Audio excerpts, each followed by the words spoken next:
For today's project, you will need birdseed, honey, a toilet paper holder, and a baster or a paintbrush. Hi, my name is Cole at Keep Gastonia Beautiful. Today we're going to be making a bird feeder. You might want to put on gloves for this because this will get sticky because it does involve honey.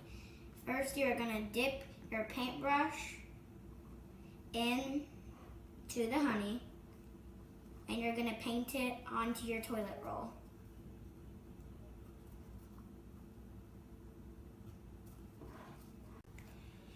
Next step is to roll your toilet paper into the birdseed. Then again, you might want to put on gloves for this. And all we had was the big birdseed, so you might want to go out and get the little birdseed, but it seems to be working. And there's your finished project. We poked holes in the top and put a ribbon in place so we can hang it on a tree. So we will let it dry and we will show you where we place it when it's all done.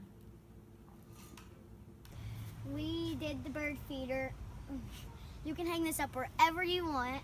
We hung it up right beside that little bird house because there are actually babies in there. We thought it would be nice if the mom could get a quick nibble before she fed the babies. Bye.